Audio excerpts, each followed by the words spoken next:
Hello दोस्तों, नमस्कार। अपना टॉपिक चल रहा था राजस्थान की प्राचीन सभ्यताएं। अपन इससे पहले वाले वीडियो के अंदर कालीबंगा सभ्यता के बारे में पढ़ा था। कालीबंगा सभ्यता को अपन ने कांस्य युगीन सभ्यता के अंतर्गत लिया। मतलब क्या था कि राजस्थान की जो अपनी प्राचीन सभ्यताएं हैं उनको धात्विक आधार पर विभाजित किया गया है। एक तो कांस्य युगीन सभ्यता हो गई, एक ताम्र युगीन, एक लोह युगीन। तो कालीबंगा सभ्यता थी वो सिंधु सभ्यता का ही एक पार्ट है। और भारत के अंदर वर्तमान स्थिति में अगर अपन देखें स्वतंत्र भारत के अंदर तो सिंधु सभ्यता का सबसे बड़ा स्थल है। ठीक है, आज अपन दूसरी सभ्यता लेते हैं, वो है आहाड़ सभ्यता। जो आपकी आहाड़ सभ्यता है ये ताम्र युगीन सभ्यता थी। आहाड़ सभ्यता क्या थी? ताम्र युगीन सभ्यता। मतलब इस सभ्यता के जो वासी थे ये तांबे के बारे में ज़्यादा जानते थे या इसको ज़्यादा उपयोग में लेते थे। तो ये थी ताम्र युगीन सभ्यता। ठीक है, आहाड़ सभ्यता कौन सी है? ताम्र युगीन सभ्यता है, पहली बात।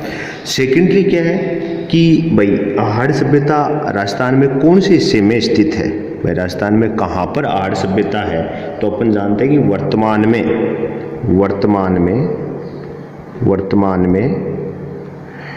उदयपुर जिले, वर्तमान में उदयपुर जिले में स्थित है। आहाड़ जो आपका स्थल है वो वर्तमान में कहाँ है? उदयपुर के अंदर है। और कौन सी धातु से संबंधित सभ्यता है? ताम्र धातु से। ठीक है, तांबे से संबंधित है। अच्छा, दूसरी बात ये कि आप ये चीज़ अपन लगभग जनरली सभी जानते हैं कि जितनी भी सभ्यताएं अपने पूरे विश्व में जो बनी हैं, प्रत्येक सभ्यता हमेशा किसी न किसी नदी किनारे ही हुई है। कारण क्योंकि अगर मानव जीवन, चाहे मानव हो या पशुपालन हो, उन सबको पानी तो अति आवश्यक चीज़ है, इसके बगैर जीवित रह नहीं सकते। तो सामान्य सी बात है कि लोग वहीं बसे जहाँ पर पानी की उपलब्धता थी, पेयजल था। तो पेयजल का सबसे अच्छा प्राकृतिक रूप से जो स्रोत थे वो पुराने ज़माने में क्या थी? नदियाँ। वर्तमान में भी यही है, लेकिन वर्तमान में तो अपन को साइंटिफिक तरीके से वो स्रोत भी जनरेट करते हैं, लेकिन प्राकृतिक रूप से नदी तालाब यही अच्छे स्रोत होते थे पेयजल के। इस कारण प्रत्येक सभ्यता किसी न किसी नदी के किनारे स्थित रही है। ठीक है, तो आपकी जो ये आहाड़ सभ्यता है ये आयड़ या बेड़च नदी, उदयपुर में अंदर कौन सी नदी बहती है? आयड़ या बेड़च, दो नाम है उसके, तो उसके किनारे मिली थी। तो ठीक है, तो अपन कह सकते हैं आहाड़ सभ्यता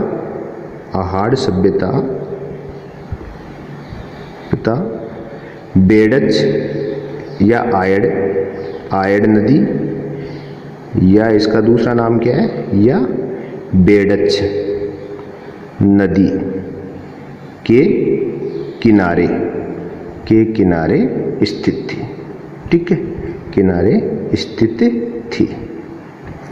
तो मुख्य बात, तीनों बातें अपनी मोस्ट है। ताम्र युगीन सभ्यता है, उदयपुर जिले में वर्तमान में स्थित है, और कौन सी नदी किनारे है? आयड़ या आपकी बेड़च नदी के किनारे स्थित है। अच्छा, इसके बारे में इसका उत्खनन करने वाले या इसके बारे में अपने को बताने वाले कौन थे? तो अपन कह सकते हैं कि उसका उत्खनन किसने किया?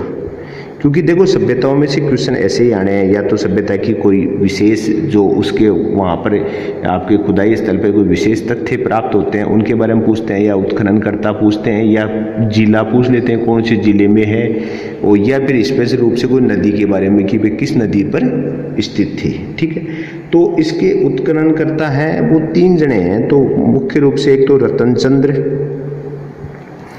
3 का नाम आता है इसमें। एक तो रतनचंद्र अग्रवाल है, एक थे HD साकलिया,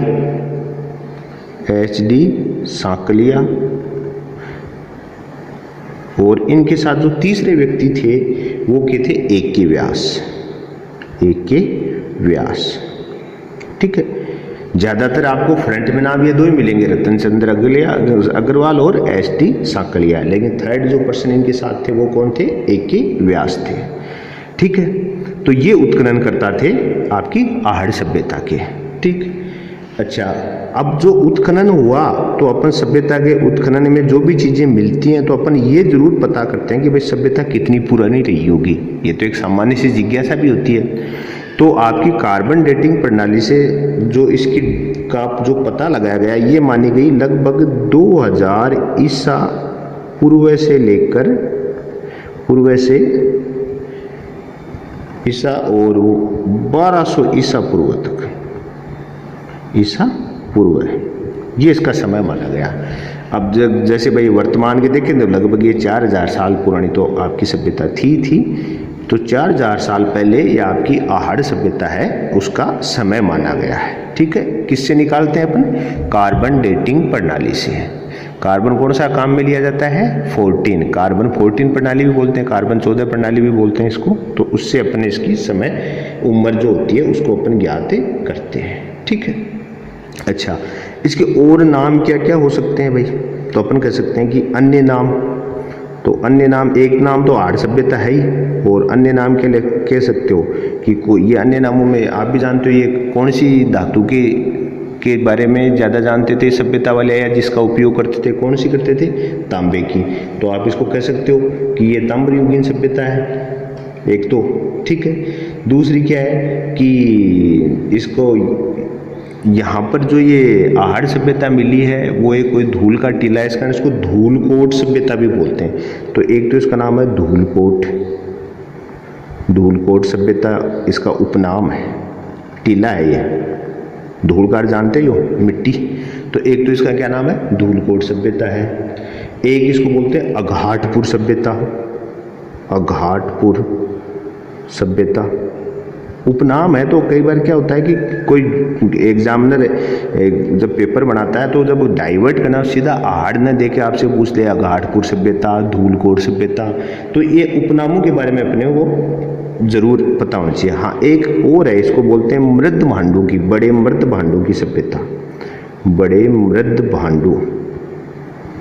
भांडों की सभ्यता। बहुत बड़े बड़े घड़े मिले थे भाई, भांडों की सभ्यता कि बड़े मिट्टी के घड़े इसी सभ्यता में मिले थे। तो एक तो धूलकोट हो गई, एक अघाटपुर हो गई, एक आप बड़े मृद भांडों की सभ्यता भी इसको बोलते हैं। ठीक है, और इसी मृद भांड का एक शब्द होता है जो आपकी उस सभ्यता में, उसको बोलते हैं कोट या गोरे। तो कोट व गोरे की सभ्यता भी बोलते हैं इसको, कोट व गोरे की सभ्यता। अब देखो कोट और गोरे का अर्थ क्या है? ये जो आपके मृद भांड है इन्हीं को कोट या गोरा कहा गया है। ठीक है, इसका नाम आपको पता है कोट और गोरा क्या है? अनाज के रखने के बड़े मृद भांड होते हैं। तो कोट जगह मारवाड़ी मापा कोठो भी बोल सकता, कोट व गोरे ये क्या है? अनाज रखने के बड़े मृद भांड, अनाज रखने के बड़े मृद भांड हुआ करते थे, मिट्टी के बड़े बड़े बड़े घड़े थे, ये मृद भांड थे। इस कारण ये चीजें, अब देखो ये चीजें इसके अंदर उपलब्ध हुई थी, अपन उत्खनन में अपने को मिली थी तो उसके आधार पर नामकरण कर दिया भाई बड़े मृद भांडों की सभ्यता। भाई मृद भांडों को कोट या गोरे भी बोलते हैं। तो ये जो बड़े वाले मृद भांड रहते इनका उपयोग क्या करते थे? अनाज को इसमें रखकर सुरक्षित रख, लंबे समय तक अनाज को सुरक्षित रखने के लिए काम में लिया करता। तो धूलकोट सभ्यता बहुत बार पूछा हुआ मिल जाएगा। मृद भांड भी बहुत मोस्ट है, क्योंकि किस सभ्यता के अंदर मृद भांड मिले थे? तो किस में मिले थे? आहड़ में। और इनका ही दूसरा नाम क्या? कोट व गोरे। किस बड़े मृद भांड है, किस काम में आ रहे? अनाज के, अनाज को रखने के लिए। ठीक है, अब देखो एक चीज और है कि इसको अपन, जो आपकी आहड़ सभ्यता है ये ताम्रयुगीन तो है ही है, लेकिन जो आपकी आहड़ सभ्यता है इसको ताम्रवर्ती नगरी भी कहा गया है। आहड़ सभ्यता को क्या कहा गया है? ताम्रवर्ती नगरी। मतलब यहाँ पर तांबे का बहुत बड़ा उपयोग था, तो इसको अपन यूँ भी कहते हैं, इसे ताम्रवर्ती नगरी भी कहते हैं। कई बार पूछा हुआ है ताम्रवर्ती नगरी कौन सी सभ्यता से संबंधित है, तो इसे ताम्रवर्ती नगरी, ठीक है ना, ताम्रवर्ती नगरी भी कहा गया है, ठीक है ना। ताम्रवर्ती नगरी भी है आहड़ सभ्यता। ठीक, अब देखो कि इसको एक इसे ताम्र, और इसे ये भी कह सकते हैं कि आपकी जो ये आहड़ जो सभ्यता है ये आयड़ नदी के किनारे मिली, और और या इसका दूसरा नाम क्या है, बेडज। और ये जो आपकी आयड नदी या जो बेडज नदी है ना, ये आपकी क्या है, बनास नदी की सहायक नदी होती है। किसकी है, बनास की सहायक नदी। ठीक है, तो अपन यूं भी कह सकते हैं बनास की सभ्यता।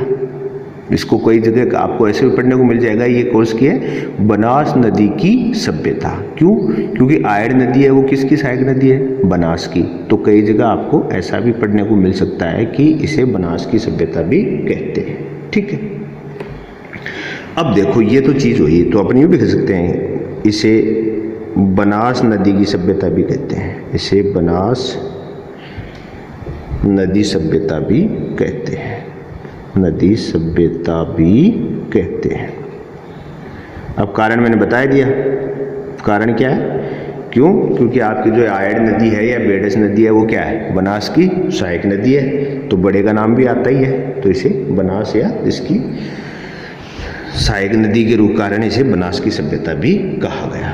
अब देखो यहाँ पर मिला क्या क्या, जब भाई उत्खनन हुआ आपकी आहार सभ्यता का, तो इसके अंदर अपने को प्राप्ति किन किन की हुई, तो अपन कह सकते हैं कि साक्ष्य या तथ्य, साक्ष्य जो प्राप्त हुए, जो प्राप्त हुए, मतलब इनको आप विशेषता कह दो, साक्ष्य कह दो, कि जो आपको उत्खनन में वहाँ पर मिले हैं उनके बारे में बात करेंगे कि वहाँ पर क्या क्या प्राप्त हुए। ठीक है, तो जो साक्ष्य प्राप्त हुए उसमें सबसे पहला तो यही है कि तांबे के बारे में, यहाँ पर तांबे का ताम्रयुगीन सभ्यता, तो तांबे के बर्तन मिलना। ठीक है, तांबे के शस्त्र मिले, तांबे की खदानें मिली। तो अपन कह सकते हैं फर्स्ट तो तांबे की खदानें,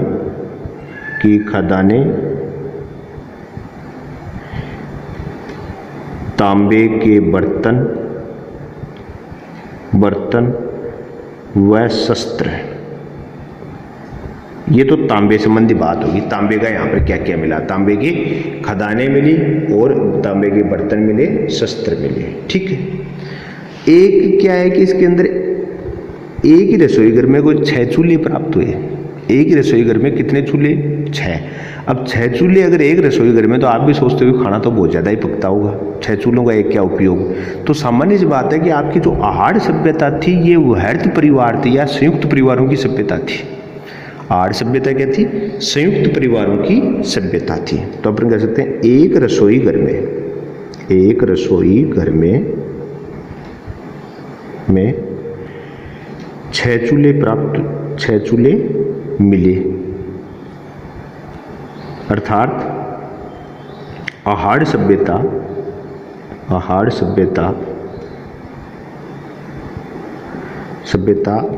में बड़े परिवारों का, आहार सभ्यता में बड़े परिवारों या संयुक्त परिवारों को कह सकते हैं, बड़े परिवारों या संयुक्त परिवारों का अस्तित्व था, संयुक्त परिवार होते थे। ठीक है, कि 6 चूल्हे की आवश्यकता जब भी पड़ती है जब ज़्यादा लोगों का खाना बनाना हो, नहीं तो एक चूल्हा ही बहुत है। जैसे आज की स्थिति है, घर घर में एक एक चूल्हे हैं, अब संयुक्त परिवार बचे भी कहाँ हैं, आप भी जानते हो। संयुक्त कोई रहना नहीं चाहता, सबको स्वतंत्रता बहुत ज़्यादा प्यारी हो रखी है आजकल, इस कारण संयुक्ति तो अब रही नहीं। लेकिन अपने जो पुरखे थे, बड़े बुजुर्ग थे, भाई सभ्यताएं अपने पुरखों की तो थी भाई। अपन आज अगर राजस्थान के लोग हैं तो अपने जो बुजुर्ग थे आज से 2000 साल पहले, 4000 साल पहले जो पुरखे थे, उनका जो जीवन था, उनका जो रहन सहन था, वही हमारी सभ्यता है। अब उसमें वर्तमान में जो जितना परिवर्तन आया है, तो वो तो अपन भाई सामने देख ही रहे हो आप, जो क्यों पढ़ते हो कि पहले ऐसा था और अब वर्तमान में ऐसा चल रहा है, तो परिवर्तन तो दिख रहा है हमारी सभ्यताओं में। तो अपन कहते हैं ना भाई, अपने संस्कार भूल गया, तौर तरीके भूल गया, तो यही सभ्यताएं हैं। ठीक है, अच्छा और क्या मिला था इसमें, कि इसमें दीपक और थाली, दीपक व थाली के साक्ष्य मिले, के साक्ष्य प्राप्त मिले। अब दीपक मिल गया तो सामान्य से बात है कि ये इनकी धार्मिक, मतलब दीप प्रज्वलन वाली प्रकृति अपने आप हुआ करती थी। मतलब ये किसकी ओर इंडिकेट करता है, इनकी धार्मिक नेचर को, कि ये धर्म में दीपक का उपयोग करते थे। पूजा पाठ का की तरफ ये इंडिकेट कर रहा है कि भाई धार्मिक है तो दीपक और थाली है तो धार्मिक नेचर को इसके बारे में अपन कह सकते हैं कि धार्मिक नेचर दीपक से पता चलता है। ठीक है ना। सेकेंडरी क्या मिला था इसके अंदर, भाई मृद भांड मिले, तो अपन कह सकते हैं बड़े मृद भांड प्राप्त हुए, बड़े मृद भांड मिले। ठीक है ना। जो किस काम में आया करते थे, बड़े मृद भांड मिले जो किस हैं, अनाज को रखने के काम में लेते थे, रखने को, जिनका अभी नाम बताया था कोट और गोरा, रखने के, कोटे और गोरा इसका नाम बताया था। ठीक है। अच्छा, रंगाई छपाई की भी जानकारी थी इस सभ्यता वालों को। मृद भांडों के ऊपर जिनकी जो कलाकृतियां मिली तो अपन कह सकते हैं कि रंगाई व छपाई की जानकारी थी, रंगाई और छपाई के बारे में जानते थे, छपाई की जानकारी थी। ठीक है। तो इसके बारे में ये लोग जानते थे। सेकेंडरी, खेती में इनको क्या मिला था, जवार, खेती में जवार व चावल की कृषि के साक्ष्य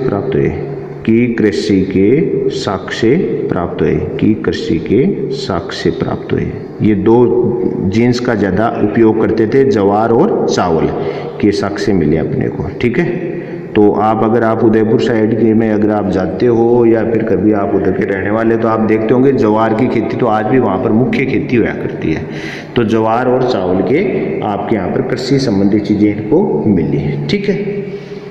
एक यूनानी लेख की मुद्रा भी मिली, यूनानी लेख में मुद्राएं प्राप्त हुई, यूनानी लेख की मुद्रा मतलब यूनान की मुद्रा हो गई, तो यूनान से इनका संपर्क था, मुद्रा प्राप्त हुई। तो सिंपल सी बात, इनका व्यापार कहाँ तक था, यूनान तक था। भाई यूनान से लेन देन होगी जब तो यूनान की मुद्रा मिलेगी नहीं। यूनान की मुद्रा का तो अर्थ ही क्या है, तो यूनानी लेख की मुद्रा यहाँ पर प्राप्त हुई।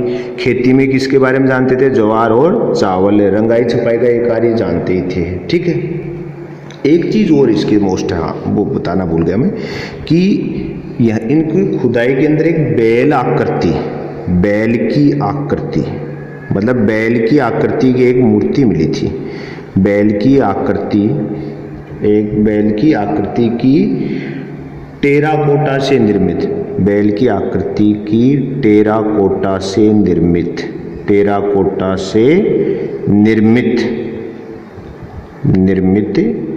मूर्ति मिली थी अपने को।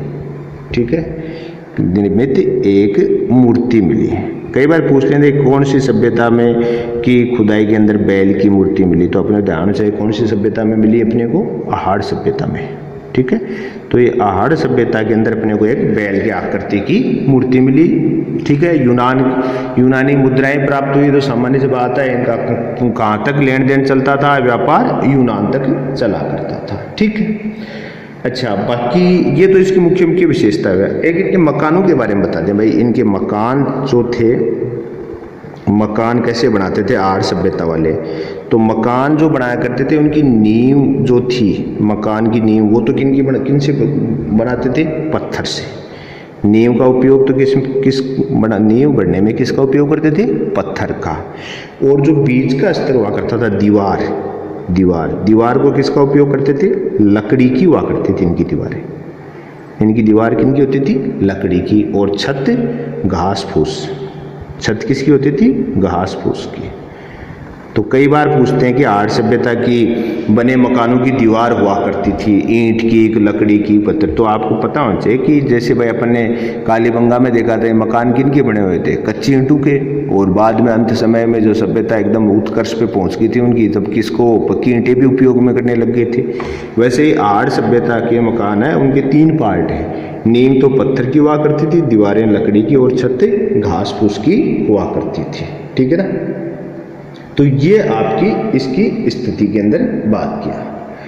अब देखो, कोई भी सभ्यता वो एक दिन में तो विकसित होती नहीं है, तो आहाड़ सभ्यता को भी विकास में टाइम लगा होगा। तो आहाड़ सभ्यता को भी अपन क्या है कि 3 स्तर मानते हैं, कि एक तो फर्स्ट, सेकंड, थर्ड। जो प्रथम स्तर जो आहाड़ सभ्यता का था उसके अंदर क्या थे कि सबसे पहले तो भाई नॉर्मल है कि कोई भी सभ्यता की शुरुआत में तो लोग आदिवासी टाइप के रहे होंगे। तो वहाँ पर जो आपकी आर्य सभ्यता के प्रथम चरण के अंदर पत्थरों का उपयोग ज़्यादा हुआ करता था।